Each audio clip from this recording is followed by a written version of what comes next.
এখন প্রশ্ন আসতে পারে যে আমি আয়কর দিচ্ছি নিয়মিত, অনেকে কর দিচ্ছে না, আমি আয়কর নথি সৃষ্টি করছি, আমার কিসের ঝুঁকি?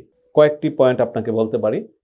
যেমন আপনি যদি আপনার আয় ব্যয়ের হিসাবটি উপস্থাপনযোগ্যভাবে উপস্থাপন করতে না পারেন, এটার মানে হলো যে আপনি একজন ব্যবসায়ী, আপনার ব্যাংক লেনদেন থাকতেই পারে এবং সবগুলো ব্যাংক লেনদেন আপনি একসঙ্গে করে আপনার সুবিধাজনক পদ্ধতিতে ব্যাংক লেনদেন করে থাকেন, কিন্তু একসঙ্গে করে আপনি যদি ব্যাংক রিকনসিলেশন অর্থাৎ সমন্বয় না করে থাকেন, তাহলে আপনি ঝুঁকিতে থাকবেন।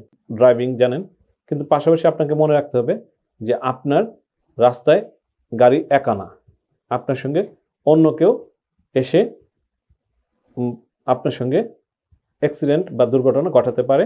ঠিক একইভাবে আপনি আপনার আয়কর নথিটিও ঝুঁকি আছে বা যিনি বুঝেন কম, জানেন কম, এরকম ব্যক্তি দ্বারা সমাধান নিলে আপনি ঝুঁকিতে থাকবেন। আপনি ঝুঁকিতে থাকবেন যদি আপনার সম্পদ গোপন করেন।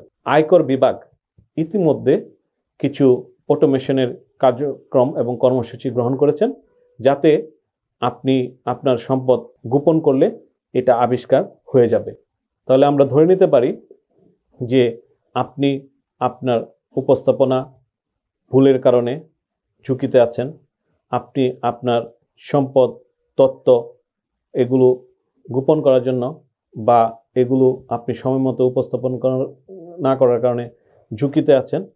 আর সবচেয়ে বেশি আমি সর্বশেষ যে কথাটি বলবো, ঝুঁকিতে থাকবেন যদি এই বিষয়টির ক্ষেত্রে সমাধান করা যায় বা সমাধান পাওয়া যায় এইরকম কোনো ব্যক্তি বিশেষের উপদেশ যদি আপনি গ্রহণ না করতে পারেন।